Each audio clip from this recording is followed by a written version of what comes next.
Mengapa pengungkapan tewasnya Brigadir Yosua berlarut-larut dan sudah sesuaikah tahapan-tahapan hukum dari kasus ini? Kita akan membahasnya bersama Irjen Pol Purnawirawan Arianto Sutadi, penasihat ahli Kapolri bidang hukum. Selamat sore, Pak Arianto.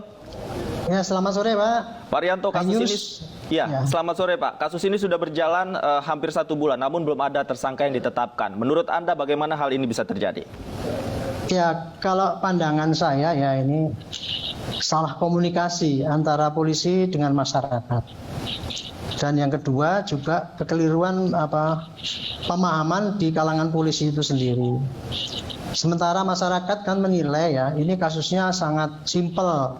TKP-nya 1 kamar, korbannya sudah ada, saksinya juga sudah ada. Korbannya sudah mengaku bahwa dialah yang menembak karena Brigadir J itu menembak duluan, kemudian dia balas menembak dan dia alasannya mungkin itu bela diri kan begitu kan yang waktu dirilis pertama kali itu ya Pak ya. Jadi sesungguhnya apabila menggunakan LP yang pertama kali, dulu itu kan dirilis itu dengan LP yang pertama itu bunyinya LP mengenai perbuatan tidak senonoh dan penodongan gitu. Dan kemudian ketika polisi datang ke TKP, itu kan situ sudah ketahuan yang kedapatan adalah korban Brigadir J. Dan kemudian menurut keterangan itu tertembak oleh Baradae karena Baradae dalam rangka membela diri. Baik. Nah, secara teoritis Bu, secara teoritis kalau mendapati seperti itu tuh sebetulnya polisi bisa membuat di samping laporan model B tadi ya yang diterima dari pihak korban keluarga Bapak atau Ibu Sambo itu ya. Polisi harusnya mendapatkan mayat mati, otomatis dia bikin berita acara pendapatan bahwa di TKP ada seorang yang meninggal. Meninggalnya kenapa? Diakui oleh Baradae. Itu seketika bisa bikin laporan model A namanya, dan di situ sudah bisa menyatakan sebagai tersangka. Dan mestinya kalau pengolahan yang sebenarnya sewajarnya seperti itu. Jadi memang simpel kasus ini.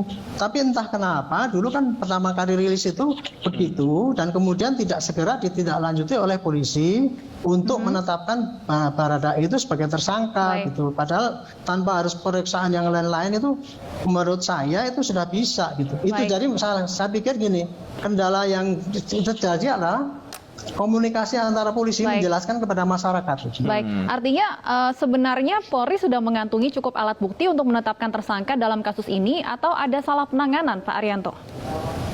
Saya kira penanganannya nggak salah ya. Ya apa adanya kita nggak ngerti lah apa yang terjadi, entah itu salah entah enggak gitu ya.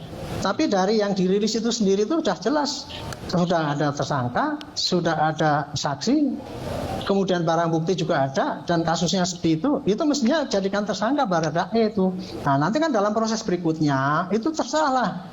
Nanti apakah nanti kemudian Baradae itu bisa membuktikan bahwa memang dia itu bela diri dan sebagainya. Itu nanti dalam proses dari hasil berita acara yang dikumpulkan oleh seluruh saksi, kemudian olah TKP di tempat kejadian, olah balistik, melihat otopsi dan sebagainya itu nanti akan dibawa ke pengadilan dan disitulah akan diputus apakah itu merupakan bela diri ataukah itu memang membunuh orang gitu 338 gitu. Kira-kira ini Bu, konstruksi masalahnya itu sebenarnya sesimpel kayak gini. Gitu. Pak Arianto, Anda berkali-kali menyebut salah komunikasi yang dilakukan oleh kepolisian. Seharusnya bagaimana komunikasi yang dibangun oleh pihak kepolisian agar masyarakat tidak menilai kasus ini cenderung tertutup begitu?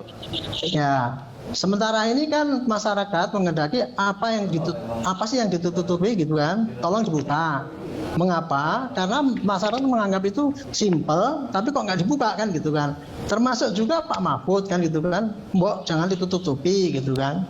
Akhirnya Pak Presiden juga demikian. Nah, sementara yang ingin dibuka oleh masyarakat itu adalah tanda tanya itu Pak. Pertanyaan-pertanyaan yang muncul di masyarakat itu. Nah itu mestinya dijawab oleh polisi gitu. Contoh pertanyaan yang paling pertama itu adalah siapa tersangkanya Pak? Orang mati, kok kemudian ini kok belum ada tersangkanya? Nah polisi sebenarnya dulu kalau pertama kali pakai itu tadi teori dengan model A berita laporan polisi pendapatan itu harusnya seketika bisa tentukan tersangka Barada itu selesai terjawab itu sebenarnya gitu. Baik, kita akan terus tunggu dan kawal. Semoga ada titik terang dari kasus ini. Terima kasih Irjen Pol Purnawirawan Arianto Sutadi sudah bergabung bersama kami di ID Sore.